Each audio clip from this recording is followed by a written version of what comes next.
Hey everyone, welcome to another episode of Random Respawn, where we talk about video games, video news, and video stuff. I'm Josh Chagani. I'm Caleb Jones. I'm Marshall Behringer, and with us today, our fourth and final member of the Random Respawn crew. Ladies and gentlemen, please give a warm welcome hand to Corey Trout.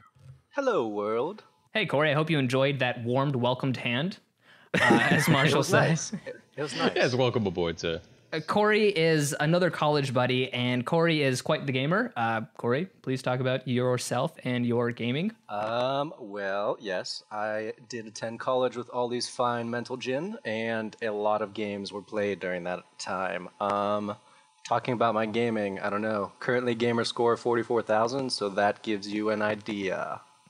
That's actually a pretty solid way to introduce yourself. Right. You know, I wish I'd thought about that last week. I'll give you a 10 out of 10. I'll give you an A for effort there. Thanks. That's definitely a gamer score. Today is a very special episode. Microsoft just announced the Xbox One. No one thought it was going to be named that, but that's what they named it. I totally thought they were going to pull an Apple and just call it Xbox. See, I would have been okay with that too, yeah. I was kind of hoping for something along the lines of what we talked about last week, you know, Xbox Infinity, something a little more, I don't know. Yeah, the logic behind Xbox Infinity was kind of neat because they said that, you know, 360 is a circle and Xbox 720 just sounds stupid. So the guy's idea behind it was, you know, 360 plus 360 is 720. So it's two circles. You take two circles, put them together, and you get infinity. And that's kind of a cool concept to kind of have an Xbox 720, but it not be named so lame. But the Xbox One did throw me off because they've already had a first Xbox, but yeah, it's like having the PS1, but then it's actually the original PlayStation is called the PSX because after the PlayStation 2 came out, they released a PS1. Sony did the same kind of thing, and it threw everybody off. It wasn't quite as substantial as this because it wasn't a next-gen console. It was really I don't even know what the PS1 was. I think it was just a reimagining of the PSX, but they had the same problem. But, you know, going back to the Xbox, I do like the Xbox One as a name when you really consider what they're trying to do with it. And I think we'll get more into that later. I think I enjoyed it. Yeah, go ahead. I think I enjoyed the Xbox One, but at the same time, it sort of made me feel that Microsoft was like, our audience is kind of dumb. Let's repeat the word one a million times and make it the name. Like, they didn't do anything creative. Infinity would have been awesome. At least I would think Infinity's a more catchier name. And yeah, it's a little bit cheesy, but still, that rolls off the tongue quite well instead of, yeah, can I get that new game for the One? Well, you know what? In Microsoft's defense, and I'm probably going to be doing this a lot tonight, but in their defense, it's better than the PlayStation 4. Ooh, good job. You couldn't come up with anything better than the fourth one in the series. Oh, what do we call it, guys? PlayStation 4. That's why I love Nintendo's naming scheme. I love it. Makes no damn sense. No, it really doesn't. Well, it was a cube, I guess. What are we going to name it, guys? I don't know. What'd the dartboard say? Nintendo Wii? Yeah, totally. And I feel like Nintendo Wii U is the most direct of a naming sequel that they've ever done. I mean, 3DS, I guess, but I mean, it's 3D, which is, I feel like, you know, it's a totally new thing. It's just not a DS.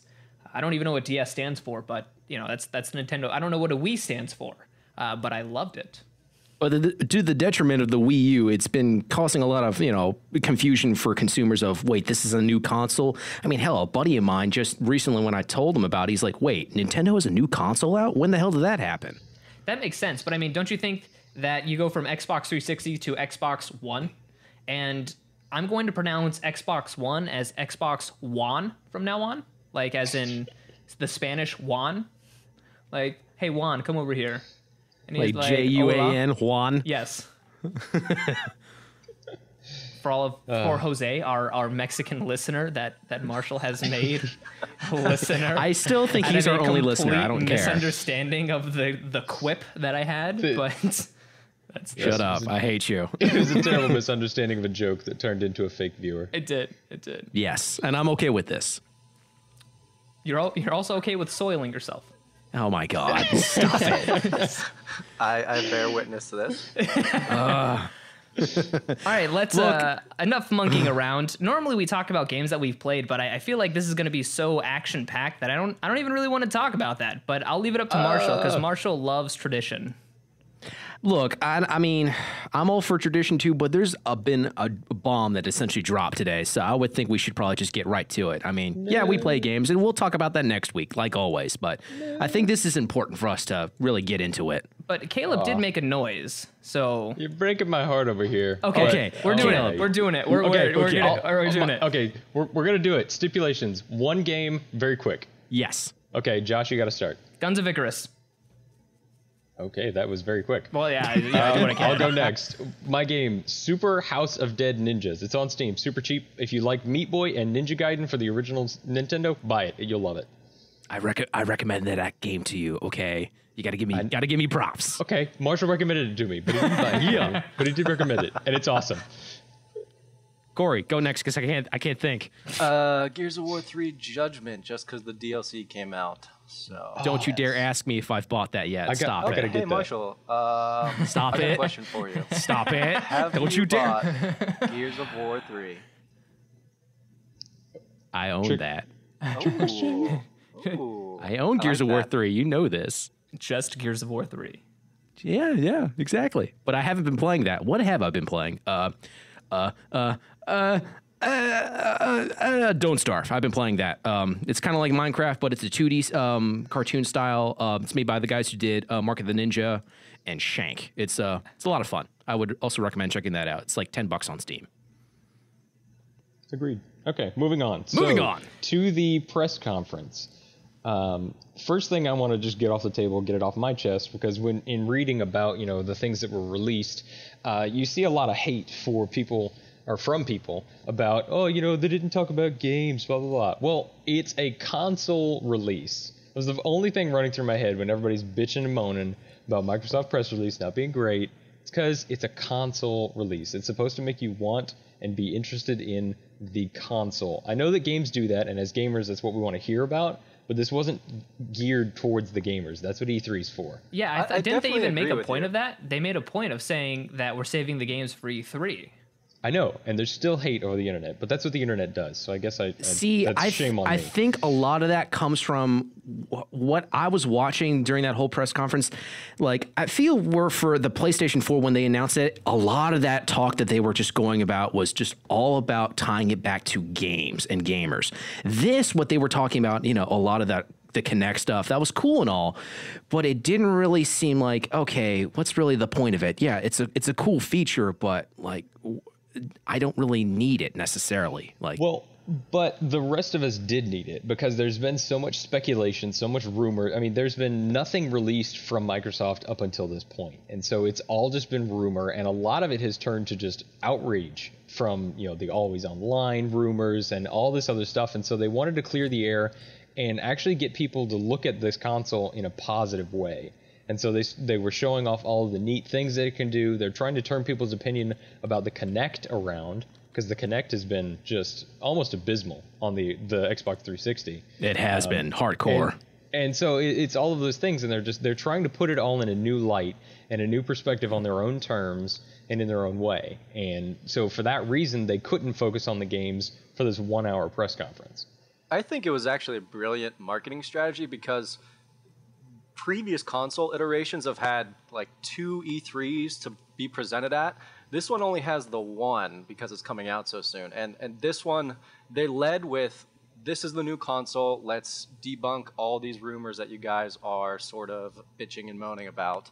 So we'll get all that out up front so that this E3 can solely be about hype for the system and the games and everything like that. So I thought it was good leading with all of the bad so that E3 can be all about the good. I agree with that. I mean, they focused on the boring stuff and a lot of the stuff that everybody didn't necessarily want to hear about, but it was, like you said, it got it all off the table. And I thought it was pretty good. Personally, I got a little angry and didn't watch the game demos. I was like, I'm here to see the new Xbox. I don't really care about FIFA because I will never play it. So, yeah. That was another thing. We'll get into that was weird. The features a little bit more. But one of the big things is, it's called Xbox One because they're like, it's the one box that you'll have in your living room, except for the cable box that you'll inevitably have to have because you got to plug the cable into somewhere, and then that'll go into the Xbox, and then it's that one box. But really, it's but they've got a lot of sports things. Like, I mean, I'm a gamer, and I know a lot of gamers. Whom among us was excited that ESPN and Microsoft made a deal? Like, oh, I can play on this or I can watch ESPN. I am sold. Like, I mean, I honestly don't care anything about ESPN. You'll honestly have to probably have a Xbox Live Gold account to even watch it. And so I'm not going to get an Xbox to pay for gold on top of my cable or whatever just to watch ESPN. And I honestly don't know any gamer who thought like, oh, this is a great thing. But I could be way wrong. You're not thinking about the bro crowd. They're thinking hardcore about the bro crowd. That and the NFL partnership. I mean, all of that is for our group completely unimportant. I mean, sports. What are sports? Yeah. I mean, we don't. That's just not Usually who involves we like are a at all. ball, I think, and I don't know. I mean, we all have a loose grasp of the rules of different sporting events and can probably guess what season it is based on time of the year and whatever, but it's not what appeals to us. But I don't think that it's fair to say that gamers as a whole weren't excited for that, because I think there are a huge number of gamers that exclusively play the sports titles. Oh yeah, FIFA is huge. There's no doubt about that. That is massive. Well, the thing is, I think. Oh, go ahead. Go ahead, Josh. FIFA is really good, and the thing is, I've heard people play FIFA. And it's supposed to be a solid game, and it's probably the most consistently solid sports game out there. But the thing is, ESPN and Netflix and Hulu, all of these things you can't use outside of the United States. So basically, they made an Xbox where half of the features you can't even use if you live outside of the U.S. And so I don't really know what they were thinking with that, or if they're only targeting U.S. people. Well, 2 points to that. The first one is addressing this issue of the sports centric. If you think of it as a holistic type of, they are getting rid of everything else in your living room and it's just going to be this one device, a huge amount of time that normal males spend is watching sports or looking up things about sports. And so if they bought an Xbox to replace everything else in their living room per se, then they have to have some way to get all of their sports needs filled. So to provide an Xbox that didn't have ESPN or didn't have anything like that would defeat the purpose of making it the one to rule them all. That does make sense, but I mean, it's got Internet Explorer built in. What more can you ask for? I don't want to talk about Internet Explorer. I don't want to talk about it. Yeah. The second point, though, Josh, about you saying it's only going to be a US-based console, I think that Microsoft has kind of just given up on like Eastern markets, because even the time of this launch, it was 2 a.m. in like Japan. Like, that's a good point. Kind of have given up. And Xbox sales have been really atrocious, especially in Japan. They just haven't done really anything there.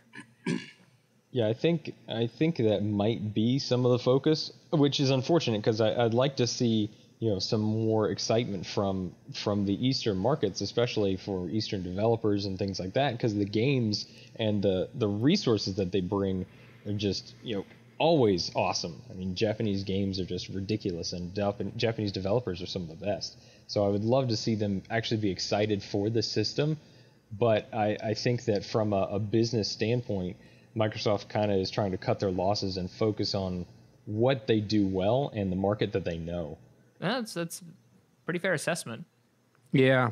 I honestly think, again, going back to the whole kind of flavor of the the press conference, it's not really a video game console anymore. It's past that point. It's, again, this entertainment piece that you can do anything with. And that could backfire. It might not. It all just depends on what, are there going to be games for it? That, again, we'll wait in E3 in 19 days and counting. So, but is it going to work? I mean, there's still a few questions that I kind of want to figure out. Yeah, I agree. We definitely walk away from this with a lot more questions. Hopefully now they're not pointed questions, like with, is this going to be always online? Because if it is, it sucks. It'll be more, well, what does this actually mean for the longevity of the console? What does this mean for me as a gamer who doesn't really care so much about watching live TV through my Xbox or being able to switch between these things, more rapidly. Because I know for me personally, I'm not used to that, and that wasn't something that I wanted necessarily from the next generation console. But at the same time, I do like it. It's different, and it is changing the way that consoles exist. And I don't even know how to phrase what I'm trying to say here, but it's moving the gaming industry into different different sectors, and it's an interesting change in the gaming industry. I find it not necessarily ironic, maybe ironic, but a lot of really kind of hardcore gamers were kind of against the Wii. And granted, when the Wii first came out, this is before Wii Motion Plus, the controls were kind of spotty a lot of the time. With the Wii Motion Plus, I think that goes down in history's top 5 understatements of all time. Yes. But the thing is, even with the pretty poor response time on the Wiimote, Nintendo still had some amazing games on the Wii. But that's not my point. A lot of hardcore gamers were really upset about it. But now with the Wii U, it seems like that console is really more geared towards gaming, and the PS4 and especially the Xbox One are trying to do more than just game. So to me, it feels like the Wii U is and Nintendo are really the only gaming consoles left, whereas the other ones are trying to be your all-in-one home entertainment. No, go ahead, Corey. I think they have the luxury of doing that because both systems and the audience that plays them are such. The hardcore gamers are always going to be there because they provide the platform, regardless of all these other things that they're providing. At the core of it, it's an awesome gaming system where you could just play games on it and do nothing else. So they have that luxury of sort of spreading their wings, whereas like the Wii, I didn't think had the best controls or didn't have the best capabilities, graphics-wise, things like that. They did not provide a platform for quality hardcore gaming, whereas the PS4 and the Xbox One, that's at bare minimum, that's what they have going for them. So they can spread their wings as far as they want, and it's not going to hurt their gaming capabilities. Right, and all of these extra features serve as almost a mask or a bonus for the gamers who were going to buy that type of console anyway. I mean, if you're someone like me who's just completely uninterested in whatever Nintendo is throwing out the window, you want one of these two systems mostly because of the type of games. Maybe you just don't like Nintendo, whatever it is. But you've already had your mindset that you're going to buy an Xbox or a PlayStation, and so they both have really strong game libraries, really strong gaming consoles, and now it's a matter of what extra features are you going to get for your money that mean more to you. And so they're each kind of taking their own route, and Microsoft is going the route of, well, if you're a hardcore gamer but you also live with somebody else, this can be your home media device also. Or, if you like to multitask and have only one thing to do all that, you can bring all of that into one consolidated, spiffy little box. Right. Not that little. Oh yeah, it's kind of true. It is the size of a 1980s VCR. Yeah, that thing is massive as is. And does anyone else think that the new Kinect looks like Rob from Nintendo? A little bit. I was thinking Rob or the guy from Short Circuit. Oh yeah. Yeah, that sounds about right. Speaking of the Kinect, one thing I found out today after the press conference is in order for the Xbox One to actually turn on, you have to have that new Kinect plugged in at all times. The console will not run without it. So yeah, I read that too. Yeah, that stinks because my Xbox is on my desk literally as far away as my computer monitor, so that camera better have a pretty wide-angled lens. I mean, it's apparently a 1080p lens, so I mean, it apparently works a lot better for smaller rooms and stuff like that. But still, like that could be kind of a deal breaker, depending. I don't care how good a camera is. If the camera is like looking up my nose, it's not going to recognize my entire face. Very true. Yeah, I like the improvements they're making to the Kinect, but I still maintain the opinion that I don't like having a motion control anything shoved down my throat. Oh, before we get into real serious stuff, sorry, Caleb, to cut you off there. Okay. Something ironic is that if you watch the live stream with a Kinect plugged in on your Xbox, anytime anybody said the word Xbox or Xbox Live, It would turn on. paused the stream. Oh my That God. is really funny. So many people were like tweeting about it, and it's just so ironic and funny that they were using the Kinect to control it, and it made everybody watching it not be able to watch it. Xbox, go home. That's pretty great. You're That not is welcome hilarious. here, Xbox. I didn't catch that post. That's funny. Yeah. Anyway, motion controls. Continue Okay. serious.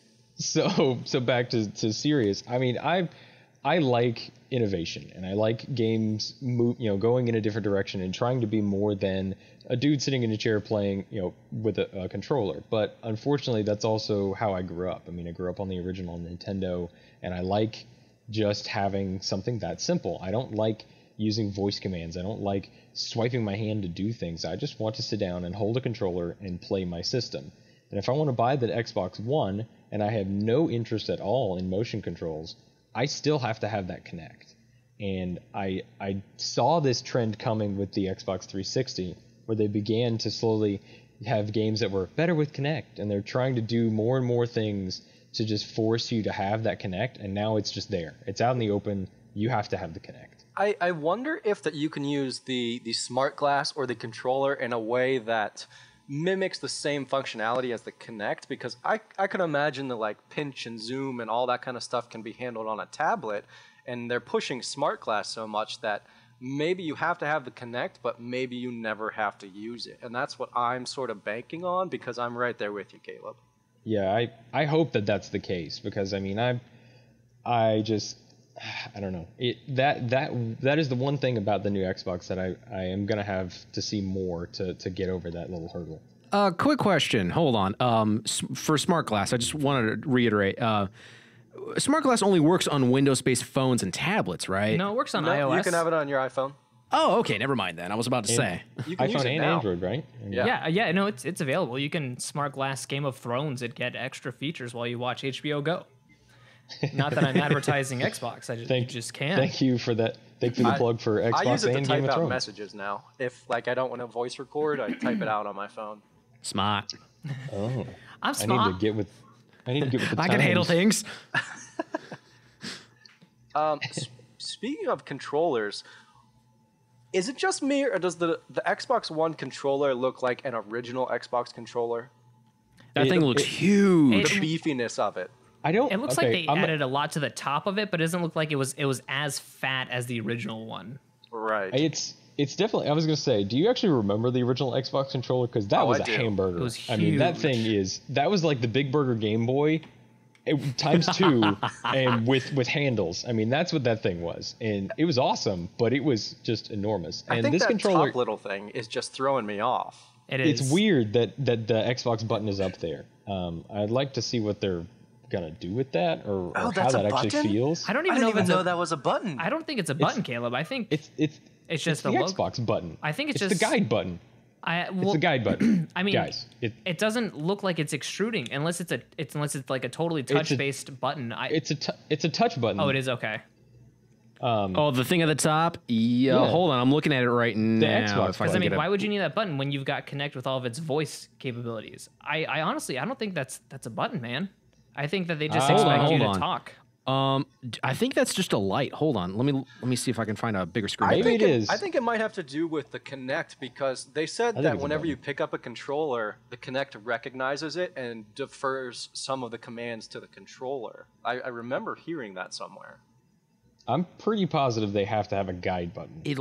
It almost looks like it's just an Xbox logo like on top of it. It doesn't really look like it's an actual button to it. I mean, you're talking about the company that's forcing you to get a Kinect. I mean, I wouldn't put it past them to just get rid of that button and make it another way for you to have to use the Kinect. Okay, well, I guess I'll have to stand by that, since we don't know whether or not, because apparently nobody was like me and was like, is that a real button? No, Nobody was allowed to touch it.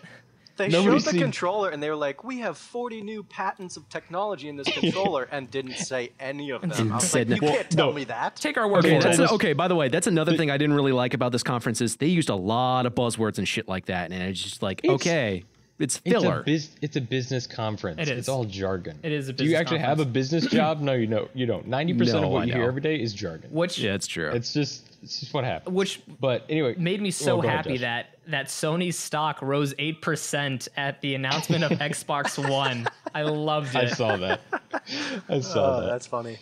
But getting back to the controller, I think that it's kind of, to me, it looked like a merger of the Xbox controller and the PlayStation controller, because they're starting to make it a little longer. The grips for your hands are extending down a little further. The shape is starting to change ever so slightly. But I am excited for this controller. I think Okay, it's gonna be hold pretty on. good. I've got information here on Wired. They've got a whole bunch of screenshots and whatnot of all the specs and stuff. It's no longer start and select buttons. It's menu and view buttons. That's what that is. Okay. Gross.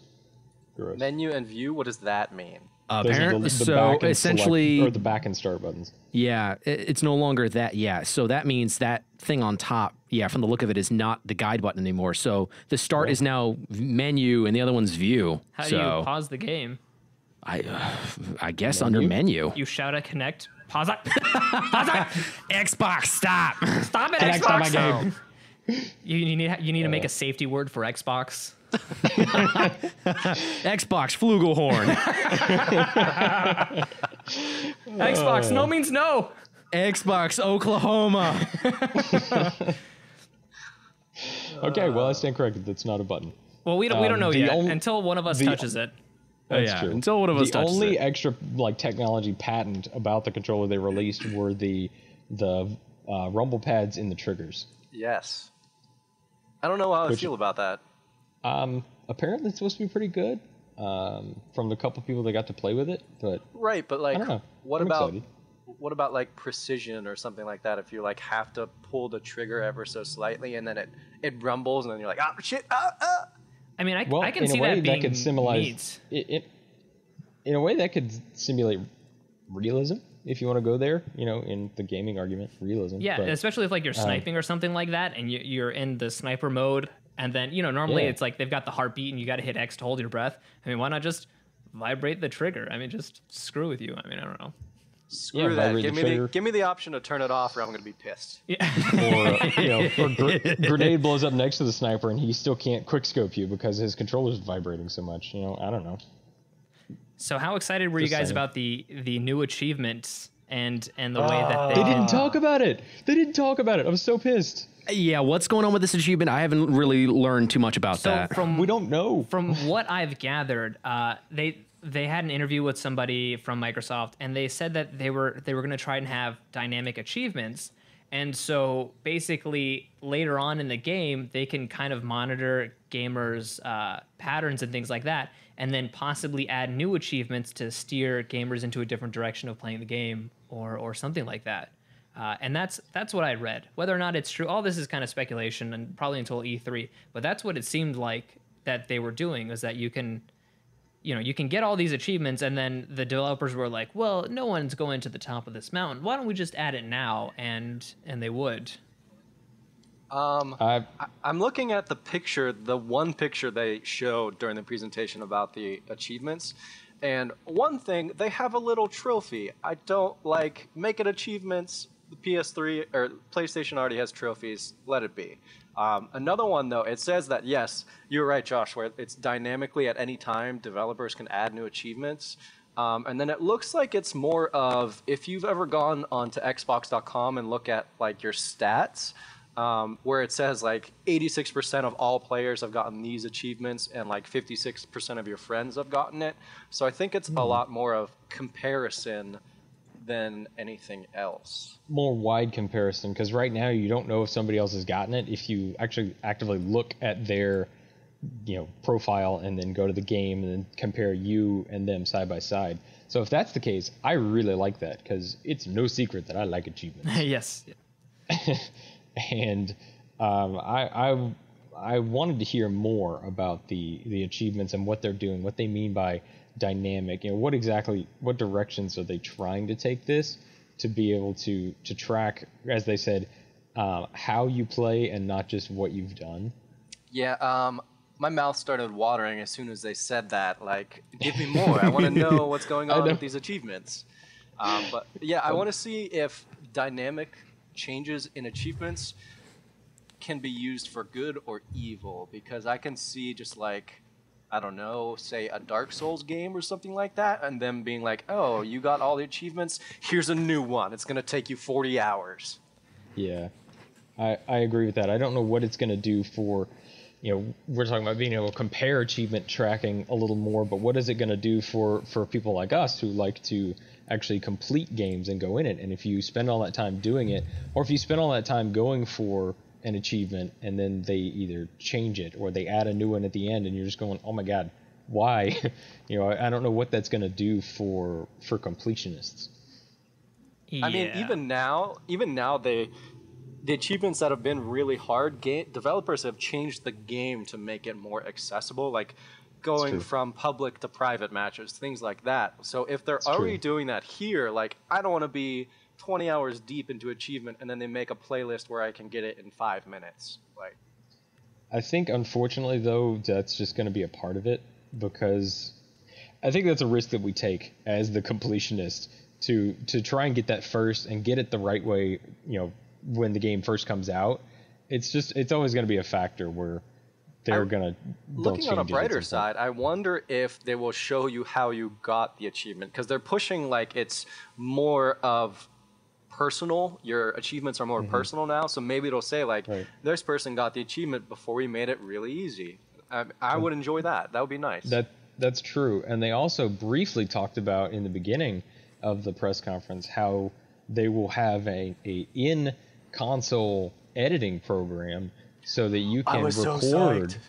Yeah, so you can record your gameplay and then be able to edit that and post it online or whatever through this, media center Xbox. You'll be able to do all of that in one place. Xbox-based theater for all games. It's awesome. Yeah, I'm glad that both Microsoft and Sony are finally catching on that people like to post their stuff on YouTube, and now they don't have to get all those extra wires and stuff to try and capture that footage to just post it on YouTube, that you can actually just, press a friggin' button and do that yourself. But the thing is, one thing that I thought we would talk about, but we can't really talk about since the Xbox One came out, was Nintendo choosing to monetize Nintendo Let's Play videos on YouTube, and a lot of people were really upset about that. But Microsoft has been way more hardcore about that than Nintendo has, and I feel like this is just another way for Microsoft to monetize the content that you do for themselves.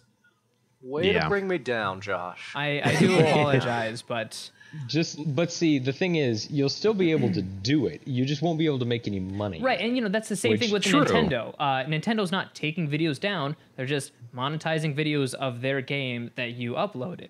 And a lot of people are really mad and whatnot. But I mean, like I said, Microsoft has kind of been way more hardcore about that. And if you still want to play the game, and I still want to play the game, I don't do the Let's Plays because I expect to make money. I do it because I think that I say it's fun. Things funny sometimes, and I hope to share that funny with other people. But yeah. And that was going to be my counterpoint, is I think that while that is a bit of a not nice maneuver, I think that it doesn't make it any less attractive, because if you want to start uploading videos to YouTube in the hopes of making money, you're going to start investing in equipment to do it more professionally. You're not just going to capture it and then post it online. I mean, that's really for bragging rights and show off purposes, is just to be able to clip that video on your Xbox, post it online, be like, yeah, what up, I'm awesome. I agree, and I think having it built in also keeping in faith with the people who will do anything to get around systems like that is, if they already have this video capture built into the Xbox, somebody's going to hack it so they make it really easy to just download it on your computer and it'll be okay. Yeah. Mm-hmm. Yeah, that That's makes what sense. I think. But speaking of Microsoft making money off of us and what we do, I want to transition into the DRM and the not being able to... Serious topic. Yeah, Serious this kind of topic. goes into the whole always online thing, but yeah, Right. let's get into this. This will be the majority of the episode. I want to start out with the meeting that I know took place. Okay, so you have one end of the table, Microsoft. Other end of the table, EA. Middle of the table, the devil. So all three of them are sitting there, and EA is going to say, Microsoft, guess what we've been doing? We've been charging people $10 so they don't reuse our games. Microsoft's like, awesome, we're going to build it into our new console. Three-way high five, the devil gets their souls. That's what happened. It's pretty true. I mean, I honestly, a lot of people are probably going to hate me for this, but I was not outraged with EA's decision to make the premium content that you get when you buy a new game. Because, and this is why, because used game sales are a crippling factor in the games industry. And I like curbing that somewhat. But at the same time, I do not like completely throwing it out the window.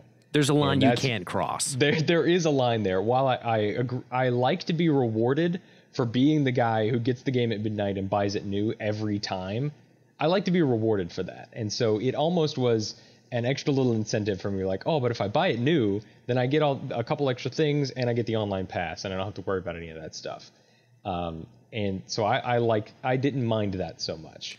But then now it's kind of gone too far. Yeah, which in a way, this kind of explains why earlier in like the past like week or two, EA had announced that they're dropping their whole $10 thing where you have to have the pass in order to play online and stuff like that. Because it's going to be it almost as if, Microsoft. it's now It all since makes it's sense. built in. Well, it all makes sense now. This is why they decided to drop that. Getting it. And the meeting. did you guys read the tweets by some EA employee who said that the Wii U was total crap and that they're just going to avoid the Wii U completely? And that could be another reason, was because I really feel like EA is going to really start gearing towards Microsoft games because they like making money from people in games. That whole partnership with Nintendo and EA kind of fell through. I mean, they had those couple games that they, released when the Wii U came out, but it was supposed to be more than that. They would try and support the Wii U, but that fell through like crazy because apparently, I still don't know if this is actually 100% true, but I keep hearing that EA was trying to get Origin to be the number one thing that Nintendo used for their online service, that it would be EA's Origin. And Nintendo was like, screw you, are you kidding me? And so that's why EA was like, all right, you're on your own, guys, goodbye. And so now they've come to Microsoft and now working in tandem with them to release their stuff. It almost as if it sounds like the FIFA and new Madden and all of those games, it sounds as if they're Microsoft exclusive right now. They did show off a lot of EA stuff, but I mean, Nintendo has never been a company to use other people's stuff. I mean, in terms of profitability with the consoles, Nintendo has, out of every console that's ever existed, I think Nintendo has made the top three consoles. I think the SNES, NES, and Wii are the three most consoles in everyone's home, and they're the most profitable game company as of right now. And so let's be realistic. Nintendo survives off of nostalgia. That's what they do. Yes. I think nostalgia will only get you so far because Banjo-Kazooie on the Xbox was terrible despite it having an amazing nostalgia factor. Nintendo still makes quality games, but they do have memorable characters. But the thing is, these games are good. And they've never really sacrificed gameplay for anything else. I mean, that always seems to be their number one. That's true. But I will raise you a counterpoint that you are not going to like. Example, Call of Duty. Ooh. They have not made a bad Call of Duty. You can make as many arguments as you want about why Call of Duties are evil and why everything about them, but you cannot arguably say that they are bad games. They're average, I would say. Every single one of them is fun. They play well. They feel well. And maybe the stories aren't the best, but they are all solid games. You have to come to that as individual games, though, because a lot of people are like, oh, this is Call of Duty 1.25. Like, if you look at them as a whole, you think the middle ones aren't that great because they're just little iterations upon the next one. But if you look at them as individual games, you're right. Like, all of the Call of Duty games are solid games individually.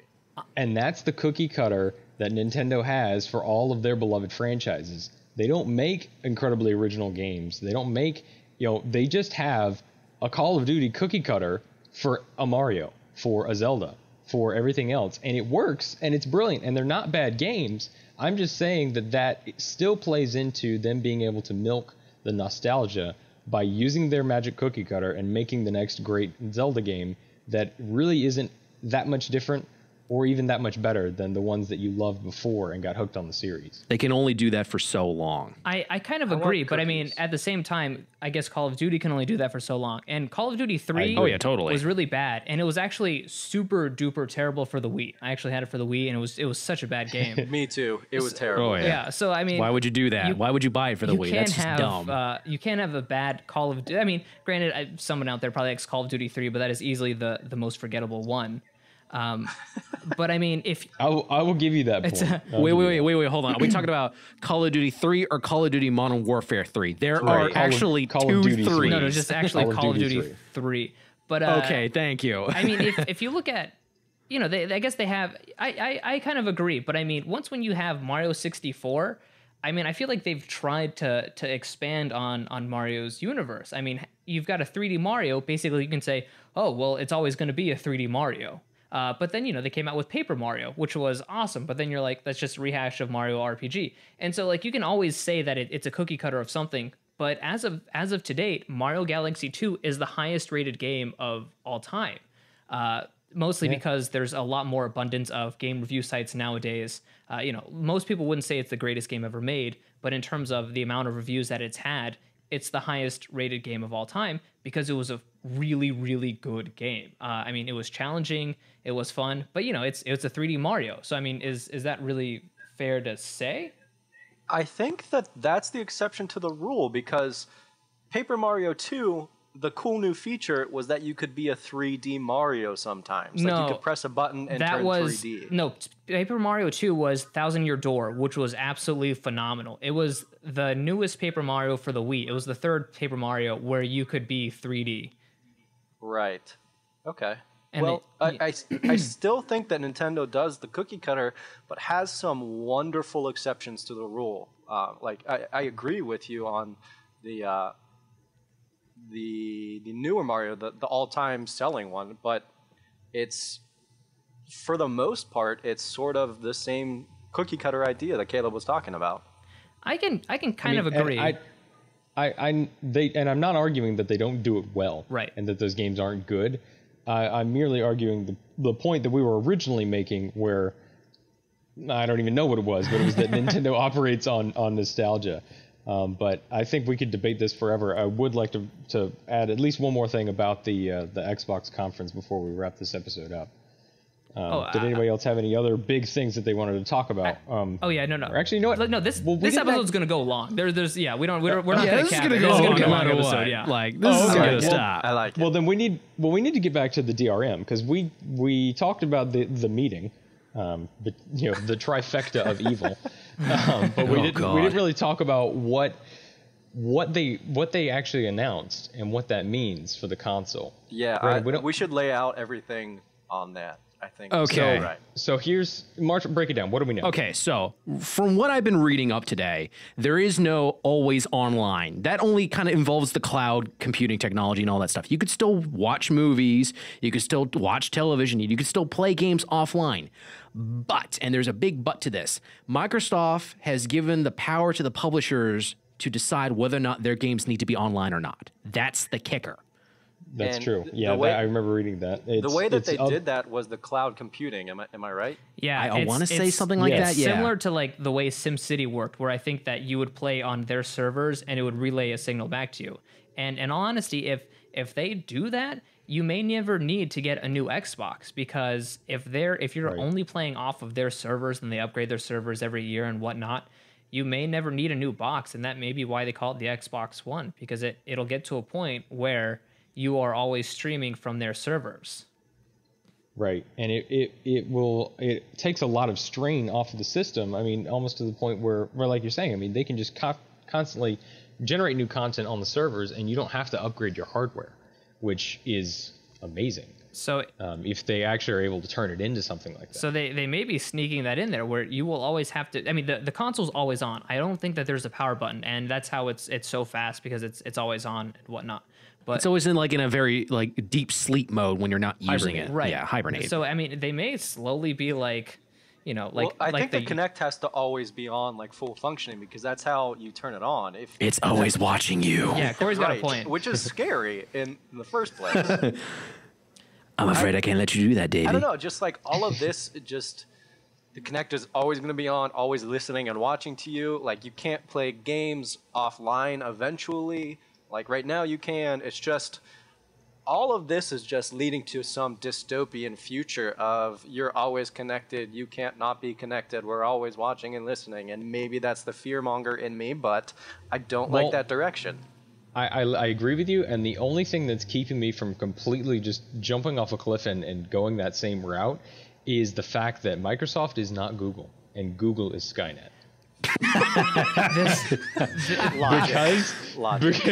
Because the Microsoft, because the Xbox has Internet Explorer and Bing and not Google Chrome and Google search engine, we are still safe. I just thought of a ton of rebuttals to the Nintendo argument. Well, next episode. By the way, Josh, called Super Mario Galaxy 2 is, I consider, not the highest rated of all time. Metroid freaking Prime is, and that game is awesome. No. Well, I was gonna bring up Beautiful Joe, Killer 7, No More Heroes. All these games. Resident Evil 4 came out for the GameCube before anything else. But this is different. This is I guess next episode where we can talk about this. You're different. Next episode is going to be called Revenge of Josh and the Ultimate Rebuttal. I just like Nintendo, but no, I do agree with the cookie cutter stuff. But I mean, what are we at? Halo 4? I mean, like, you know what I mean? I'm not saying that nobody else does it. Halo 4, Master Chief has become Jesus. No, literally, that's the plot. No, I played it. Is anybody else excited for the live-action TV series directed by Steven Spielberg? I mean, I don't think it's directed by him. Did they really need to show that for the conference? It was narrated by him. It's about the console. It's I supposed know, to get you excited but for everything about the console. That was the TV side of it. Yeah, I think it's going to be pretty cool. I mean, because Forward Unto Dawn was awesome. Oh yeah, totally. Yeah, I mean, and as much as I kind of avoid the latest Halo games, I do like the Halo universe, and I think that there's a lot they could do with there's some really cool stuff there. TV show. Now, did they actually say Spielberg was directing it, or is he going to be like a producer with his name attached, kind of like what he did with Transformers? I mean, he basically had nothing to do with Transformers, but he was a producer, and so, you know, that way you can be like, Spielberg produced Transformers, and then since the first one was such a hit, they don't necessarily need to say his name anymore. Is this one of those instances, or is he actually like in the chair? I don't care. They sold me because Steven Spielberg talked to me during the conference. So I agree. in my He head, looked directly into your eyes and talked to you. Yes. He said, Corey Trout. In my head, he was speaking to me. He whispered sweet words of love and passion to you. I think he is actually directing it, though. I mean, I could be way off base. I don't think it's just a fake producer credit, though. Okay, yeah, no, I didn't get to watch it because I was sadly doing work. Yeah, see, I cleverly planned my lunch break around it. That's smart. You sneaky bastard. They were like, "Oh, you know, it's 12:30. You want to come to lunch?" I'm like, "No, it's okay. I'm gonna stay at work." And then, I'm gonna go in this corner and watch my phone. 12:50 rolls around. I'm like, "P.S. I'm taking my lunch break. I'll be back." I was in a meeting, so I was like, you know, I couldn't be like, I got indigestion for an hour and then I'll be good. That's typically how my indigestion works. Sorry. But yeah. It's so the cloud thing is one type of DRM, and the other type is Microsoft has kind of said stuff. No one knows too much about it, but playing games secondhanded. If your friend was to give it to you or whatnot, but right, yeah, they didn't talk about it enough, and they haven't released any details, so it's still kind of wild, angry speculation. But yeah, if I understand it, it's you have a disc. You take it home to your Xbox One, you pop it in, you have to install it, which is what I do anyway, so that doesn't change anything about my process. Cool. But the good news is you can actually play it after a certain amount of time after it installs, so you can actually start playing it. It installs while you're playing it. Oh, that's cool. I thought that both Xbox and PS4 can do this now, so that's cool. PS3 is doing that with Last of Us. Once when it gets to 50% downloaded. Once it gets to 50%, yeah, you can actually start playing it, which is awesome. That's a cool little precursor to this technology, I would think. Yeah. Well, and that's nice. So you pop it in, and you play it, and it installs. But once it finishes installing, it basically marks a little checkbox on it and goes, "Has this game been used? Check. Can it ever be used again? No." And the only time you can install it on a second profile, you take it to a friend's house, they can install it on their Xbox, but they have to pay a fee, which is why EA was okay with getting rid of their $10 for a new game online pass. Those son of a bitches. No, I don't think it actually marks the disc. I think it registers that disc's number or whatever it is to the cloud. And it ties it to your account. And and so basically, well, that's what I'm saying. And I if mean, here's, go ahead. Here's the official word here. I think it says that you get a unique code with every new Xbox One game, and you have to enter it online with the game in your hard drive or in your disk drive of the Xbox One, and then it's linked to your Xbox Live account. Seriously? Then you have permission to play that game with your account anywhere, but all of the people who have their accounts on that Xbox can also play it. So is that what it said? Where if you were on somebody else's built-in controls, you can share that among the users of that device. But once it gets to other users that aren't linked to that Xbox, I guess, then it gets into paying a fee. So would this mean if you come over to my house and you bring, I'm going to have to relate it to current gen terms because that's all we know, but if you come over to my house and you bring your flash drive with your profile on it, you pop that into my Xbox, can you now play the games that I own on my system with your profile? That's tricky because they use the word built-in parental controls, so that makes me think it only works like that if you have a hierarchy of profiles where you like buy a 4-pack and you're the owner or like the parent of the other 3. I think that's how it works, but I think 2 separate adult gold accounts can't do it. But that's going to be something that gets debunked later. Yeah, because that's my biggest fear with it, because I don't, like I said before, I don't so much care about not being able to buy used games, although it does suck for being able to get cheap deals on that kind of stuff. But I do care about going over to a friend's house and swapping discs for the weekend and being able to play, the games that you each own, but you don't, how is that even going to work? Also, hold on, sorry to cut you off, but this also kind of ties in back to the whole Kinect thing where it registers who you are on your Kinect. So if, again, your friend comes over with his USB and his account, but like, will your Xbox know that is your friend with his information and all that stuff? Like, that's when it gets a little bit tricky. I bet there's going to be an easy recover profile option now since it's all in the cloud. You probably just go someplace and it scans your face or your voice, and maybe you have to say a password or something. But I bet recovery of profiles will be a lot easier now. I agree with that. I think that profile recovery with the cloud is going to be super fast because of things exactly like that. That's exactly where my mind went with the Kinect 2.0 is when you make your profile, you scan your face, you say a little whatever voice recognition pattern, and it's all futuristic like that. But the questions we don't have answered and just can only speculate are what happens if a buddy comes over and wants to play a game that the buddy does not own but you do. Can the buddy play your game on his profile and earn achievements for that game without actually paying for it? I would say no. And I think to answer a previous question of yours, Caleb, if you both own the game, I think it works. It works in a sense that when you buy a game, you get a code saying that you own that game. You enter that code and it's tied to your Xbox Live account. So I don't think the specific disc matters. It's just saying that, like, yes, I own this disc. It doesn't matter which disc we play from. Since they're installed on the hard drive anyway. So I think if 2 people own the same game, they can share 1 disc or 2 discs, whatever. But I think that your point of I just want to come over and borrow a game because I can beat it in 4 hours and just want to play it, you can't do that. And that was my thing, because that's what we used to do. I mean, we'd come over, or if you have roommates, that was one of the roommate agreements Marshall and I had. When Bayonetta and Darksiders came out within the same month, Marshall was like, well, I'll buy Darksiders, you buy Bayonetta. We'll beat them both and we'll switch. And you can't do that anymore. Can't do that anymore. I mean, that's how I played Shadows of the Damned. I got that from you, Caleb. Exactly. I think something that sort of debunks that is that they said you can pay a fee if you bring the game disc to a friend's house or something and they want to play. But I think the fee is the full price of the game. I don't think it's just like a $5 trial. That's not what I was thinking. I was thinking that they were just going to be like, oh, you want to install this on somebody else's. But maybe you're right, because it's basically going to give them free reign of that content.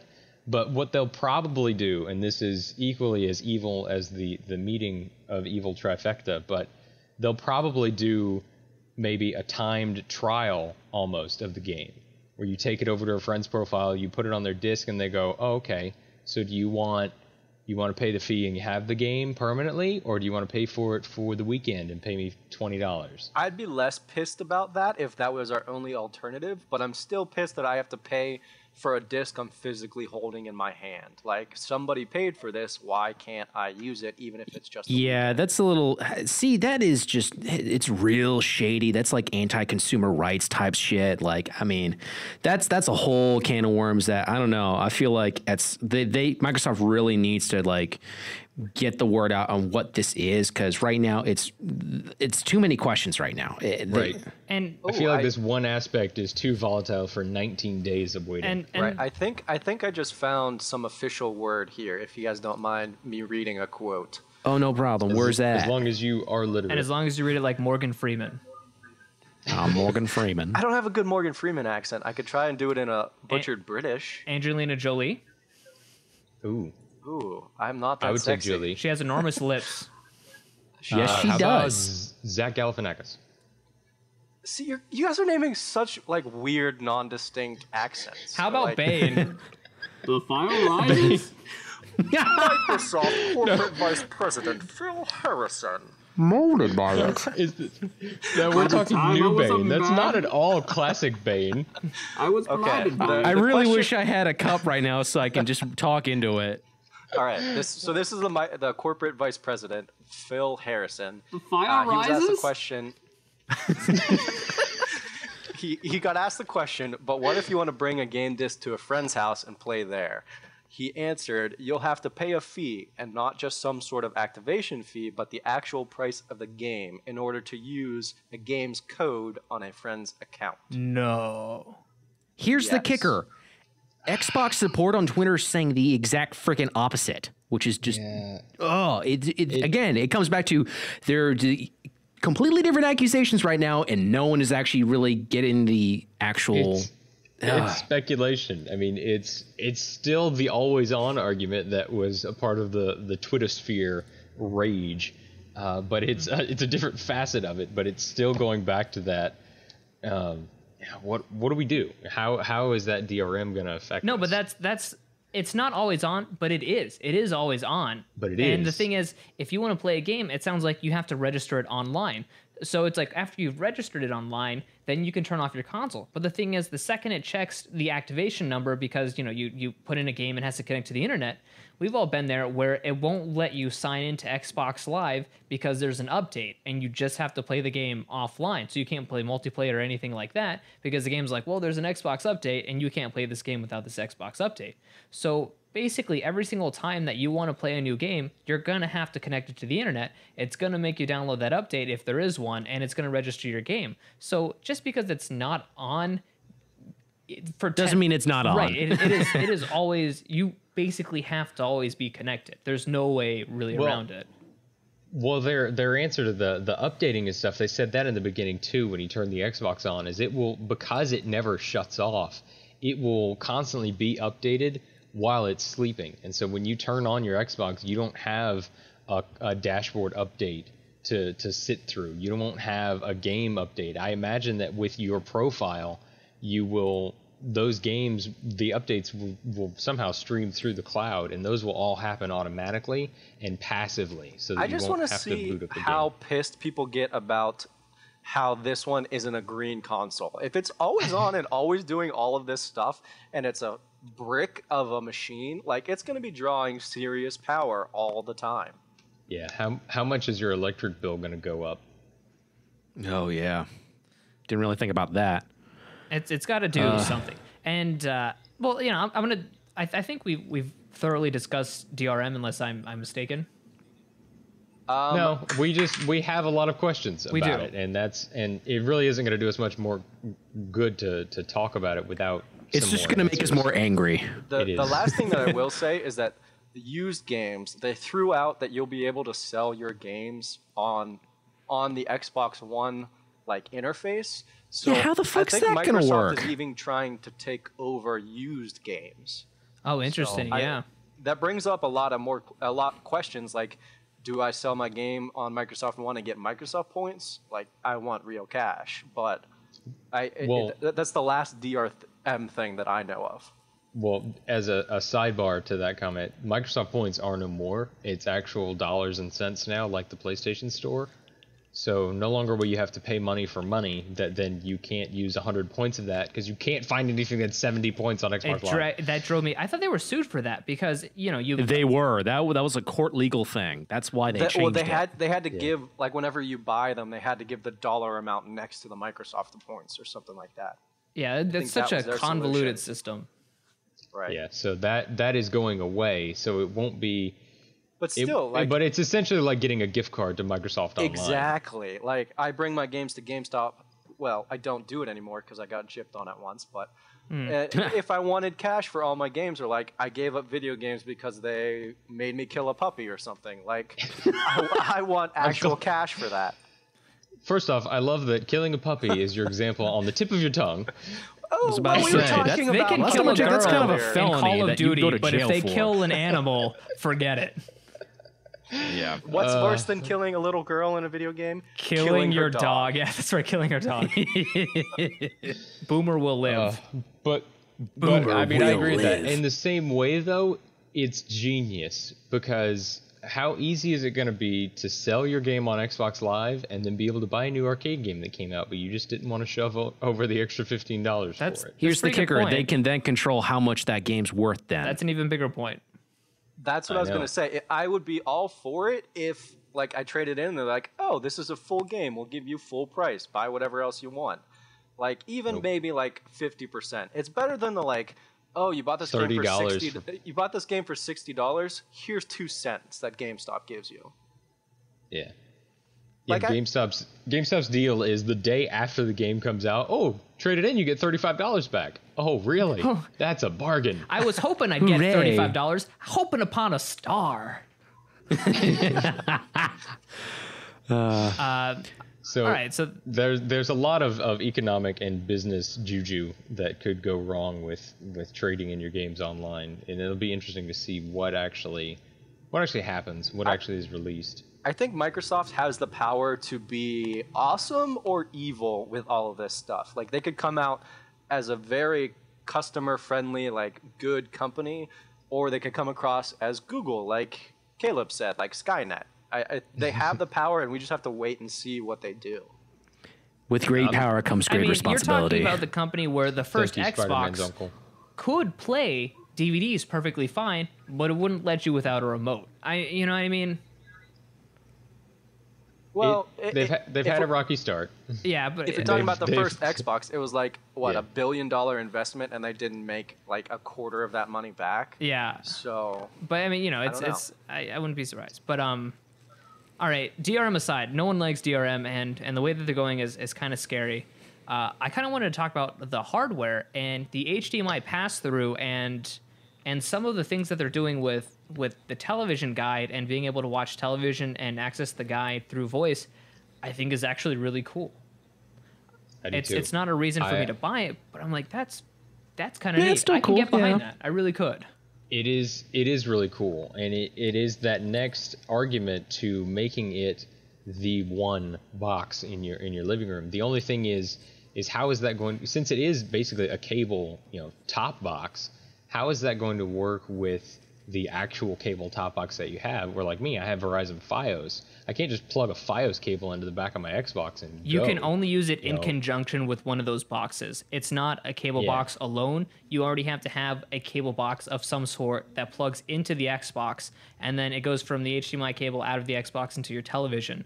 So your input is always on the Xbox, and it's getting channels and stuff like that through your actual cable box, but you need that. Xbox just becomes the universal remote for everything. That's a good way to put it. Yeah, that's a good way to put it. Okay, yeah, that does make a lot more sense. So I can hide my current Verizon set-top box and just have the Xbox One showing. But I like the things that they showed off with the TV guide and the switching from a movie to the internet to music to live TV is something I would never do because I'm not that multiple personality. Wow, this scene in The Matrix is great. I got to see what's on Twitter. Like, oh my God, I have to do a Skype conversation. I got to Bing something right now. I mean, it was awesome to show what the system could do, but it was not awesome in any way practical. Back to the video games. it was a brilliant way that they manufactured it, having 3 different operating systems. Like that was just I like that. pure genius for them. I know to the be guy able came to, out. Go ahead. I agree. The guy came out and he's like 3 operating systems. I'm going, say what now? But I mean, it's pure genius because like everybody's always worried about multitasking on phones and like all these other devices. And Microsoft's just like, screw it. We'll have 3 separate devices in one device so that you can do absolutely anything. You can be the most schizophrenic, multi-personality person you want to be. We got it. Yeah, I was impressed with that hardware choice. I did like that, and I like all the things that the voice commands were doing with the TV. Like when just the differences between watch Sci-Fi Channel and what's on Discovery would either make him go to the channel and watch it or go to the guide on that channel. I mean, I liked how it wasn't always the same too. Like it was go to TV or Xbox Go Home or like home. There's subtle variations so you don't have to read a manual. Yeah. Here's the problem. Since it's always on that connect, what if you're just having a normal conversation with somebody? Oh, I just got the new in the same I just got room. the new Xbox. Bloop, bloop. No, I didn't want to turn you on. I thought about that too. Or you're watching a movie, and if you're with a group of people that like to talk during the movie, what is that going to do? What are you going to accidentally turn on? Well, first of all, you're gonna not be friends with them anymore, and then Movie talkers go home. Yeah. We should just like release a movie that we just like say Xbox terms just throughout the entire thing, and the Xbox, very best friend. unlikely turn, like in the very unlikely like situation where it actually gets mass distributed, and people are like, "Oh, we got to watch this great movie on our new Xbox," and then we're like, "Xbox Bing," and they're like, "No, not Bing," and then. that was one of the funniest episodes of 30 Rock, where they did something similar with the new DVR or TV that came out that was all voice controlled, and they had an episode of Law and Order, and Ice Cube's just saying these things that are changing the way the TV's reacting, and he's freaking out. And it was all Ice-T, not Ice Cube. Very, very different, ridiculous They are. actors. It's true. It is. But your idea is hilarious. Yeah. So that's that. Well, that's a. There was a lot of rumors about Apple coming out with some sort of iTV or an Apple television screen and whatnot, where they would integrate Siri with the television, and you could speak and things would happen, and you would say Bob's Burgers, which is a phenomenal show, and it would turn to it. But it got really hung up in a lot of the cable companies because Apple was going to be the set top. And, the cable companies were like, whoa, T.O. Apple, we're not going to let you do this. And so those were put on hold. And so Microsoft was kind of smart in saying that, hey, you still need a cable box to use this, but it'll go through our device and you can control it through our device. So you still have to have a cable box, whereas it seems to be that the hang up that Apple has had was that it would just be an Apple cable box that you control everything from. And that was kind of a nice way to work around it. It was a very smart move on their part. I think it is. I mean, I currently don't have cable. I just have internet, and I manage on Netflix and Hulu and all that kind of stuff. But like, this is making me kind of want cable because it can be. I already use the Xbox for all of my entertainment. Like, why not throw in a TV package? Like, it'll seamlessly integrate with everything else, and it's actually making me want to buy something else, which is weird. I actually have the opposite reaction. It makes me not like the Xbox as much because come my contract, I'm dropping cable. It's getting to the point where, I mean, not that I watch shows illegally, but I can watch shows illegal. I can do it. And so I would even actually rather buy a season of a show that I like off of iTunes or Amazon, and instead of paying $70 a month for about, I kid you not, 180 channels that I just don't watch. And all the stuff that I watch is old anyways because I DVR it so I can fast forward through the commercials. And so that's something that Amazon and iTunes don't have. So I really feel like I'm going to ditch cable when this is over. And the fact that Xbox one of the huge pushes for it is the fact that you can talk and change channels and do things like that. It's going to be a feature that I will never probably use in the future. And so it just seems like I'm paying extra for something that I don't necessarily care about. That's a good point. I agree. I think a lot of that has to do with our situations as well, though. Like, you don't use it at all, so don't need it. But I think if you're in a family or if you live with a girlfriend or somebody like that, where, I mean, we're all pretty much young guys who live alone. I know there's one exception here, but it's still cable isn't as important. But I think. But I think that it's just... I coughed Caleb Jones. By the way, they're not insinuating me or anything. We're not talking about Caleb Jones, but we're talking about Caleb Jones. Caleb does not live with a significant other. But I think like 90% of the households have somebody or some means to warrant a cable box. And it's sort of bringing me into the age where I think I want one too, just because it's all in one.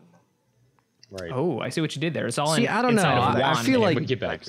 I feel like cable's dying at this point, just because, I mean, no one wants to have 180 channels. Like, as Josh said, that no one freaking watches. I mean, apparently there have been talks of like changing it so that people can pick and choose what channels they want. But then but the problem is that could turn into, if only a certain amount of people buy these channels, then the prices of those channels are going to be huge because, you know, those specific channels have to cover the cost for it. I don't mean to act all knowledgeable, but I work in a television station, so I can tell you how basically it goes. And tell us, please. There are things called retransmission fees, and it's where you have to pay back the provider of this content. And in terms of which channel costs the absolute most, is basically all of Disney's channels. So all the channels that Disney owns, ABC, and especially ESPN. Like, per household that has ESPN, they have to pay Disney, I think, like $12. So every single home that has ESPN, that's $12 that they have to pay back to Disney. And the thing is, when you start adding up hundreds and hundreds of channels, all of these fees keep getting added up. And so it's like, it would be great because if everyone stopped getting ESPN, maybe Disney would drop the price it costs to have ESPN. And so, granted, in these huge packet deals, a lot of television shows that no one watches, or not television, these television stations that just kind of start up that doesn't really have an audience, they still get a little bit of the retransmission fee, but it allows them to actually be somewhere with these package deals. Whereas, you know, if you only wanted to watch AMC, the independent film channel may be neglected despite it having really funny shows like Portlandia, and, you know, that may go away. So it's kind of like a double-edged sword where, you know, if you got rid of these package deals, a lot of the smaller new companies would kind of perish, but at the same time, it may bring down the price of these other companies like ESPN and whatnot. Thank you for the enlightenment. I try. You do a good job. Oh, thank you. Oh, shucks. All right. Speaking of more system specs, I've got a couple of little bullet points here if y'all want to hear it. We've got an 8-core CPU on this bad boy. Okay, we got 8 gigabytes of system memory, which I don't know what kind of RAM we're talking about here. Still not entirely sure what kind of a GPU it's running. It's built into the 8 cores. I mean, one of those cores I think is the GPU. It's more of a discrete graphics card, which is what Sony has been doing, and I think Nintendo have been doing for a while. I think the 360 is the last console to actually have a separate GPU, which is another reason why it was kind of a huge power hog. Okay. We also have 500 gigabytes of hard drive. So that's like a standard now, which is like, you know, I guess that's nice considering if you're downloading all your games now. You got your Blu-ray drive now, which is cool. Got your HDMI in and out, USB 3.0, very nice. And then also the 802.11n wireless with Wi-Fi Direct. What is Wi-Fi Direct? Anyone know? It's a new Wi-Fi standard that's coming. I mean, they're always coming out with new Wi-Fi standards, but this one will be hopefully up in the gigabytes per second transfer speeds. A couple things. Go ahead. Yeah, you go first. Well, I was going to say the only thing about that I was disappointed is, one, I like that it's 8 gigs of RAM. I was still holding out for a little bit more, but I like it, and especially if they do a lot with the cloud, then I think it'll be enough. I was disappointed with the 500 gig hard drive. I was too. Nonsense. No, I am, and for this reason. 500 is a lot. At least, when you're just looking at it like, oh wow, 500 gigs. I mean, that's what the newest PS3 Slim has. It seems like a pretty solid standard. But if you're using this Xbox for music, downloading all the games that you have to play, arcade games, DVR, all of these things that you're doing on it that have to be installed, space is going to run out fast. On Blu-ray discs, no doubt, which is up to 50 gigs. So yeah, it's pretty bad. Here's the one question. You're installing those games. Are those games being installed to the cloud or the actual hard drive on your Xbox? Well, if it's being installed to the cloud, then you have to always be on. And Microsoft has said that's not necessarily the case. So then it's probably downloading to the hard drive then. Yeah, it wouldn't make sense to have to install it to the cloud. I mean, even technically Guild Wars is a cloud-based game because it's an MMO, but it's still installed like 16 gigs to the hard drive. Okay, I agree with you. I'm on the bandwagon. 500 is way too little. It's not enough. I mean, the only way that I want, the one other thing, when they said it was 500, I was looking on the ports on the back and going, is there an eSATA port? Yes. So I can plug in a bigger hard drive? And that's, Dude, speaking of the ports, I see 10 on the picture that I'm looking at right now. Yeah, it's a little bit Wow. ridiculous. There's a lot. one thing that I have a problem with, just with Microsoft in general when it comes to their consoles, is that the hard drive in the PS3 is just a regular 2.5-inch laptop hard drive. And if you wanted to switch that out, I think Sony tells you how you can change out your hard drive. Xbox, you've always needed like a special proprietary hard drive.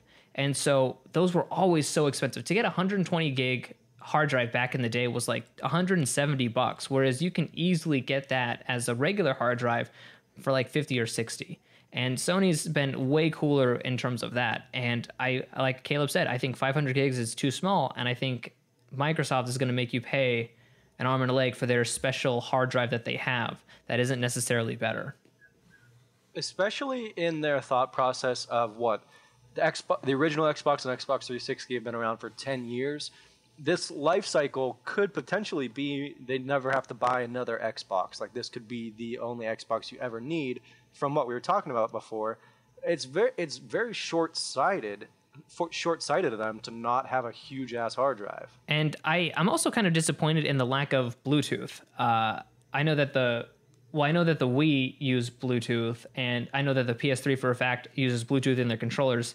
And I honestly find Bluetooth controllers to be more responsive than infrared controllers.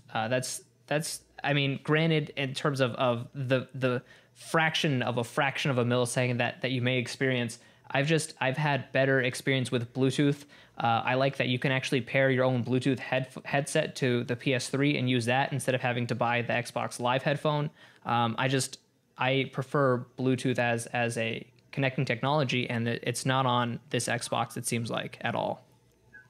I agree with you, but unfortunately, I'm a wired third-party controller all the way kind of guy. Oh, I see. Okay. Point. I was gonna say I share Corey's enthusiasm with my Razer Tooth Saber. Razer Saber Tooth. Okay, wow, that's difficult. With my Razer Sabertooth and my Triton AX 7.1 headset, it's I don't really have much OEM by the way of peripherals, so I don't care that it's not Bluetooth. Okay, right. So I mean, I honestly think that the next controller will force you to be wireless, but if you're wired, granted, you will never beat a wired connection, and I think Bluetooth is the closest thing, but who knows? It can't force you to have a wireless controller with 10 USB ports. That's true, honestly, but they're all plugged into the back, and it may just use the USB as strictly charging. You know what I mean? It may only give you that power to charge and not necessarily connect to play. I don't know if they're all on the back. It's USB 3. There's USB one on the side. 3.0. Okay, hold on. On the side that's closer to the optical drive, there is a USB 3.0 jack in it. So. Yeah, USB 3.0. That is mighty fast charging. Yes. Or was the power jack on the side as well? Oh, that would be tacky. It was. It is. It was on the side. That sounds That's stupid. Terrible. At least I think it was, or maybe I just saw an angle that it's in a corner somewhere, and it's either on the side or on the back in the corner. I'm going to go watch this Xbox video right now and see it. While you're at it, you could watch the blurry PS4 video too. Oh yeah, they had that today. They had Sony announced that for like a teaser video for their PlayStation 4, which was a very blurry black box with like quick shots of like vents and shit. Close up of this grill. I got to get this grill. Hey man, that grill looked good. It did. Let's see. I'm currently watching the video. The right side is clean. It has nothing on it. You're clean and have nothing. I thought the right side was the the side with the USB 3 port. I didn't see No, any. that's the left. No. Well, the optical port or the optical media disc is on the left side. Wait. Sorry, I got vents mixed up. So the right side with the vents. You silly man. Well, the thing is, I don't consider vents clean. I consider them dirty vents. You're a dirty vent. Yes. Okay. The power cord is on the left-hand side by the optical drive. That is terrible. If anybody wants to look it up on the YouTube video where they have like it's not the actual one, it's the like computer animated one. At 55 seconds, you see a perfect view of where there's like this gaping hole on the side of the Xbox, and it's where the power cord goes in. That's weird though, because I was looking at another picture with an Xbox that was on, and it didn't look like there was a cord coming from the side. Yeah, it may be best to watch the announcement again to see how they had it plugged in, because if they have a cord on the side, it's gonna kind of be hard to hide, and that's just a terrible design choice. I mean, to do that would be ridiculous. But you know, yeah, if it is, who knows? Yeah. All right, I can't think of anything else to talk about. We can't talk about games until E3. I mean, we could talk about Call of Duty Modern Warfare. I mean, if we really wanted to. Get it? Because it's dogs. One last thing. I don't like that it's not backwards compatible. Well, they've got the emulator that they're slowly going to phase out like they did with the last one. The argument to that, though, is there isn't really much of one. I mean, I would have loved to have seen backwards compatibility, and I think that really would have shot them into first place with this console battle that's starting, because the PS4 doesn't have backwards compatibility either. It's just kind of becoming a standard of this generation because of what they're trying to do, the architecture of it, and they don't have a way to be able to do it effectively, and it's not their focus. But at the same time, I am disappointed. In the defense of Sony, though, go ahead, Corey. It sucks, though, because now I'm going to have my 360 plugged in with all my other boxes that plug into the Xbox One. Yeah. Like, can I plug an Xbox into my Xbox One and play an Xbox 360 game? Technically, you can, but you couldn't plug in your cable box. It only has one HDMI pass-through. I was going to say, there is HDMI in. You just get an HDMI splitter. Yeah, you can. Bam. I made this statement a couple episodes ago, but I don't think backwards compatibility is that big of an issue. And in fact, I almost commend the PS4 more for just outright saying no, but we're going to get all this online for you to download. Whereas we're going to have the same thing where it's going to poorly emulate games on the 360. It's like when the 360 first came out, you could play games on the Xbox, but it was games that they chose. It didn't work most of the time, and then they slowly phased it out, and now you're left with all these Xbox games that you can't play, whereas the PS4 is like, hey, we'll get these to you as soon as we can. And another thing is, like, having backwards compatibility wasn't the norm ever until the PS2. I mean, it was always a new everything. And, cartridge. Right. Yeah. And the Wii, I would say, it was the first system to really let you download stuff with their console. I mean, granted, you always had Xbox Live Arcade and whatnot, but I think the Wii, when they announced, they always talked that, I mean, that was a big push, was the fact that you can start getting all of these old Sega, Atari games onto your console legally without emulators, because that's how I played Pokemon Yellow. But yeah, you know, I don't think the backwards compatibility is that big of an issue. I think it's lame that they're going to pretend to do it for a while and then just stop. Yeah, that's why I was like going to say, in defense of Sony, like, I do appreciate the fact that, yeah, they're not going to have it, but they are going to start adding that library of all of their PlayStation games from PlayStation 3 all the way back to the original PlayStation. That they're going to try and have that entire catalog of all those games up online for you to download. Yeah, that is a big selling point. That's awesome. Okay. Especially for games that you can't find. I think it's about time to wrap it up, but I'm going to ask each of you the same question. I'd like to hear your answer. Who do you think has the stronger console, the PS4 or the 360? And kind of say why. And you're not going to ask the Wii U. Well, I'll give you more. I mean, even the Wii U. If the Wii U is included, I'm definitely going to say the Wii U is my favorite. But well, you're wrong. But let's go and do this without after the person's finished, then we can tell them how they were wrong. But I just want to hear each of your sides for it all before we bash Nintendo. So Caleb, you go first. Caleb goes first. I go first. I think that I'm too uninformed on the overall details of the PS4 to really make a valid assessment. And there's still too many questions for me to completely side with Xbox. But I'm going to side with Xbox for right now. Corey? And it's mostly for the same reason that I was getting mad at you for Nintendo. It's nostalgia. It has mostly to do with, because I've devoted so much time to my Xbox and my Xbox 360, I don't want to see it just fade away, and all the achievements, everything that I've just like built this legacy for myself. I don't want to just have that fade out with the next generation. It really is impressive. So it really is. I'm holding out for the Xbox because I really want it to be as good as it needs to be. Yeah. Corey? I too am uninformed on the PS4. I mean, I know basics about it, but I think that the biggest argument in past generations for the PS3 have been it's just a better piece of hardware. We can get better looking, better games, all that kind of stuff. And maybe the online stuff free is a selling point, but they have a premium version now anyway. So they're basically the same thing as Xbox Live.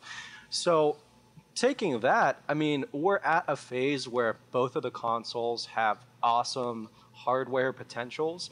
And especially with the cloud, where you can offload 90% of the gaming onto the cloud servers, which they can continually update and never force the user to buy, more RAM, bigger hard drive, all that kind of stuff. I just think that Microsoft has so much more going for it than outside of the hardware, that if that's an even playing field now, hardware between Xbox and PlayStation, the Xbox has to win hands down, just because they have so much extra content that is so much richer and broader than the PlayStation has. All right, Marsh. All right. I'm going to side right now for the PS4 for the time being, simply because of I'm comparing both of their announcements of, Sony had 2 hours and they did it online strictly. But what I appreciate what Sony did was it was always kept focusing back towards the games, and then why Sony is here, because it's a video game system. And that's what I was just really worried about today with Microsoft. Yeah, we're gonna get more information about games and whatnot in 19 days. Hell, that's exactly what they had at the very end of Microsoft's press conference, was that countdown to E3. And I wanted to know more information about the tech specs and all that stuff, and what kind of cool stuff they were going to announce for games, and just show one game demonstration, just one, just to whet my appetite. But instead we get stuff like, yeah, hey, you can freaking Skype conversation with someone while watching Star Trek and stuff like that, which I honestly feel like that should always be a secondary thing. The primary should always be about the games, and that's why I appreciated Sony's more. But again, right now, it always comes back down to, does it have games? And so hopefully at E3, I may be impressed with Microsoft's lineup, but for the time being, I'm still leaning towards Sony.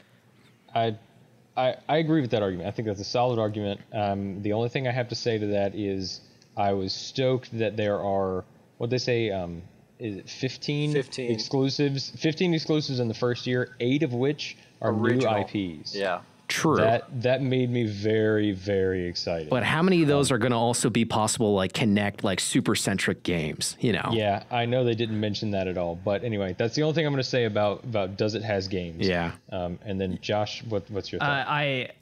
I'm not kidding, but I was more excited during the Wii U announcement than I was for both the 360 or not 360, but for the Xbox One and PS4. But strictly with just comparing those two, I'm gonna have to go with the PS4. Yeah, buddy. I already have everything that the Xbox One can offer, except I just can't talk to it. I mean, if I wanted to Skype with someone and watch a movie, I've got a laptop. You know what I mean? I can set up the laptop and then watch the movie. I do have cable already. It's one less thing for me to have to plug in and manage. It's just and also probably the biggest point is that I program. I don't program often anymore, but I've got a solid programming background, and I can understand how hard it would be to program for a console. And the fact that Sony completely changed their architecture to make it easier for developers to program for their console really shows me that they're trying very, very hard to make better games and be more accessible to game developers. Whereas Microsoft, it really only feels like they're just teaming up with EA. There's a lot of EA things, EA's new engine, and they talked a lot about EA on the new Xbox, whereas the PS4, they really seemed like they were reaching out and calling to developers saying, we really want you because we know that gamers like to game and we want this to be their main console. And that's why I would say I'm more excited for the PS4 than I am for the Xbox One. I think that's a solid argument, and I thought I heard them say something about opening up the way that games are developed for the Xbox, but I could totally be wrong. But that's the one thing that I'm gonna have to monitor in the coming weeks and months as we learn more about the systems and what they're actually going to be able to do, and what is it actually going to mean for me as a gamer, not for me as the homeowner or the entertainment system of it, just like me and my games. What is going to be the system that's going to allow me to do that in the most enjoyable way? Who lives in a terrible neighborhood? I was about to say, is someone calling the cops on us? What the hell? Not me. No, Caleb, I completely agree. I mean, as a gamer, it's one thing. As an entertainment system, it's another, and we do just have to wait and see. But I will say that no one has ever talked about Nintendo's DRM policy because they don't have one. It's because they don't have games. They have nothing to do. I love the crap out of Nintendo Land. I love it. I know, but okay. Let me wrap this whole thing up by just saying, for all Sony, Nintendo, Microsoft, and even hell, Apple, Ouya, and all that stuff, it all will always come back to: does it have games to play? And are they fun? And are they interesting? Microsoft can say, hey, we've got 15 games. But if they're all 15 shitty games, who cares? And you know what? Gamers are always going to be your primary audience. Everything else, no matter what you do, no matter with Netflix and ESPN and your television and all your connectivity and you can talk to it, it doesn't matter. If you don't have your games, you're done. Period. It's true. I mean, Xbox Live is the mobile that it is now, and it all started with gamers. I mean, and that's where it needs to get back. I mean, that's the beginning of the success of the console, and everything about it is there needs to be more focus on who's actually playing the console. I'll just say this. I think all of our questions and a lot of the naysaying that's been going on is going to be answered at E3. So I'm just waiting on that because I am too. I have a good feeling about it that we might see some pretty badass games and answer all of these questions that we've been talking about. So we can only hope. E3. Yes, E3 will be the make or break to all of this. In 19 days we'll definitely talk about E3. I mean, we'll talk before then too, but of course, we'll probably have another lengthy episode to discuss some of the games that are coming out. No, I think that was a pretty good discussion about the Xbox One. And Marshall, you feel like taking it away? Of course. All right, ladies and gentlemen, thank you very much for listening to us. We are again Random Respawn. We are Joshua Gigani, Marshall Behringer, Caleb Jones, and now Corey Trout. So if you want to come listen to us, join our Facebook at facebook.com/random respawn. And then also, if you'd like to watch our hilarious videos on YouTube, go to youtube.com/wearerandomrespawn. So with that, I want to thank you very much for listening to us. And hopefully in the next 19 days, we'll figure out all these wonderful answers that we've brought questions to. So with that, I'm Marshall Barringer. I'm Josh Trigani. I'm Caleb Jones. I'm Corey Trout. Bye, guys. Thank you, everyone. Have a great night.